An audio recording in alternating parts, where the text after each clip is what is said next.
Hello everyone, সবাই কেমন আছো? সবাইকে অনেক অনেক ভালোবাসা আমার নতুন একটা ব্লগে। তো আজকের ব্লগটা কিন্তু ভীষণ স্পেশাল হতে যাচ্ছে।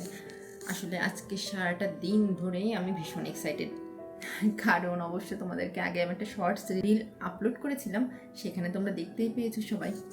আজকে তোমাদের পৃথা বুড়ির প্রথমবার শিক্ষা জীবনের শুরু। না, স্কুলে ভর্তি করছি না, ওকে প্রথমে আমি ড্রয়িংয়ের স্কুলেই দিব। আসলে ড্রয়িংটা ভীষণ ভালোবাসে, তো অনেক দিন ধরেই ভাবছিলাম যে ড্রয়িংয়ের স্কুলে দিই। এমনিতে আমি বাসায় বসে প্র্যাকটিস করাই, নিজে ইউটিউব দেখে দেখে ও টুকটাক ড্রয়িং করে। তো অনেক দিন ধরে ভাবছিলাম যে না, এবার একটা স্কুলে দেওয়া যাক। তো সেই চিন্তা ভাবনা থেকেই আজকে ওকে আমরা স্কুলে ভর্তি করতে নিয়ে যাব। এই আজ থেকে সেই অফিসিয়ালি তার শিক্ষা জীবন শুরু হচ্ছে, আর এরপর থেকে তো এটা চলতেই থাকবে। এখন তো এবছর দিলাম ড্রয়িংয়ের স্কুলে, সামনের বছরে তাকে আবার স্কুলে ভর্তি করব, তো এরপরে একটার পর একটা চলতেই থাকবে। তো সেই জন্য আজকের দিনটা আমাদের কাছে ভীষণভাবে স্পেশাল। আর আজকে আমি ছিলামও খুব ব্যস্ত, জানো, শুক্রবার ছিল, কিন্তু আমার এত বেশি কাজের পেশা ছিল। যদিও তোমরা দেখছো যে আমি আস্তে ধীরে রান্না করছি, কিন্তু আসলে আমি একসাথে অনেকগুলো কাজ করছিলাম। আসলে ভিডিওতে তো অত কিছু ক্যাপচার করা যায় না। আর ওদিকে দেখো, আমি একটু আম আর ড্রাগন ফল কেটে দিয়েছি, তাই খেয়ে দুই ভাই বোন আবার আমাকে দেখাতে এসেছে তাদের জিহ্বার কি অবস্থা। ড্রাগন বাগন। হ্যালো গাইস, আজকে আমার একটা স্পেশাল দিন। কারণ আজকে তোমরা বলতে পারবে যে আমার কি দিন। আমি আজকে প্রথমবার স্কুলে ভর্তি হচ্ছি।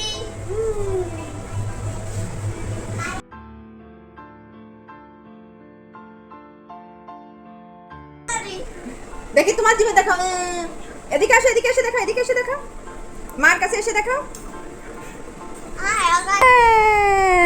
মা কালী। তো বাচ্চাদের সাথে একটু দুষ্টুমি করে আবার আমি চলে এসেছি রান্নাঘরে। আসলে আজকে আবার আমার বড় বোনের হাজবেন্ড, মানে আমার জামাই বাবু আসবে শ্রীলঙ্কা থেকে। উনি গিয়েছিল লাস্ট উইকে, তখনই এসেছিল ঢাকায়। ওরা মেনলি থাকে খুলনাতে। তো ঢাকায় যেহেতু ওনার এয়ারপোর্টে আসবে, তো একবারে বাসা থেকে উনি এয়ারপোর্টে গিয়েছে, আবার এয়ারপোর্ট থেকে আজকে আবার বাসায় আসবে। তো দাদা এসে আবার রাতের ট্রেনে খুলনাতে ফিরে যাবে। তো সেটাও একটা তাড়া আছে, সেজন্য ভাবছি তাড়াহুড়ো করে রান্নাটা শেষ করি, কারণ যেহেতু দাদা অন দ্য ওয়ে, উনি চলে আসবে। সেজন্য আবার বিকাল দিকে মেয়েকে নিয়েও বেরোইতে হবে, এই জন্য ভাবছি আগে চটপট করে রান্নাটা শেষ করি। রান্না শেষ করে বাচ্চাদেরকে খাওয়াতে খাওয়াতেই অনেকটা সময় কেটে যায়। ওরা তো আসলে ছোট, অনেক তাড়াতাড়ি করে কোনো কাজই করতে পারে না, তো ওদের জন্য আমার 1-2 ঘন্টা সবসময় এক্সট্রা রাখাই লাগে। তো এই তো দেখলে আমি রান্নাটা শেষ করে ওদেরকে খাইয়েও দিয়েছি। এর মাঝে আমরাও সবাই কিন্তু খেয়ে নিয়েছি, আবার রেডিও হয়ে গিয়েছি। আর এখন এই যে আমরা বেরোবো আমাদের আজকের দিনের মেন কাজের জন্য। দুই ভাই বোন আবার ঠাকুর ঘরে চলে এসেছে, ঠাকুরকে প্রণাম করে যাবে, যেহেতু আজকে প্রথমবার সে ক্লাসে ভর্তি হচ্ছে। তাই ভাবলেই অবাক লাগে আমার সেদিনের ছোট্ট মনা। আমি ওকে মনাই বলি বাসায় সব সময়। কত বড় হয়ে গেল না দেখতে দেখতে, চোখের পলকে আমার ছোট্ট পিচ্চিটা। আজকে স্কুলে ভর্তি করে দিব আমি। আজকে ড্রয়িং স্কুলে ভর্তি করেই আমার এত ইমোশনাল লাগছে, না জানি যেদিন স্কুলে ভর্তি করবো ওকে সেদিন আমার কেমন লাগবে। তো তোমরা কিন্তু সবাই ওকে আশীর্বাদ করো, যে যেখান থেকে দেখছো। আসলে জীবনে তো আশীর্বাদের কোনো বিকল্প নেই, আমি এটা মনে প্রাণে বিশ্বাস করি, জানো। তোমরা যারা বড় আছো ওকে অবশ্যই আশীর্বাদ করবে। এই তো শিক্ষা জীবনের শুরু, পুরোটা জীবন পড়ে রইল।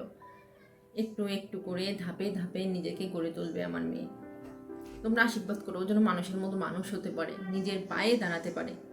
একটা মেয়ের জন্য নিজের পায়ে দাঁড়ানোটা ভীষণ দরকার, ভীষণ দরকার।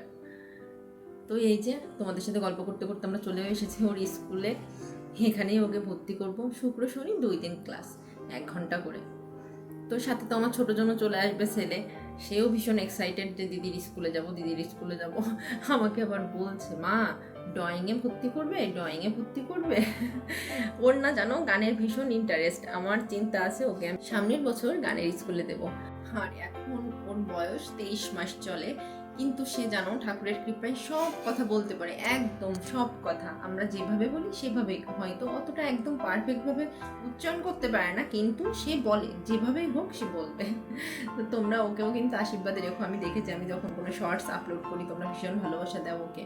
দেখো আমি বাচ্চাদেরকে সামলাচ্ছি, আর এর মাঝে গিয়ে ওর বাবা কিন্তু ভর্তির সব প্রসিডিউর কমপ্লিট করে এসেছে। আজকে মনাকে ক্লাসেও দিব ভাবছি। ম্যাম বললো যে ওকে 10 মিনিট বা 20 মিনিট যতটুকু পারি আজকে ক্লাসে দেন, পরে নেক্সট ডেতে ফুল টাইমে ক্লাস করবে। ক্লাসেও দিয়েছিলাম মাঝে, ক্লাস শেষ করে এখন আমরা বাসার দিকে রওনা দিলাম। তো আজকের ভিডিওটা এই পর্যন্তই। যে যেখান থেকে দেখছো সবাই কিন্তু আমার পৃথা বুড়িকে আশীর্বাদে রাখবে। আর হ্যাঁ, অবশ্যই আমার চ্যানেলটিকে সাবস্ক্রাইব করে আমার পাশে থাকবে। সবাই খুব ভালো থাকো, সবার সাথে দেখা হবে নতুন কোনো ভিডিওতে। টাটা।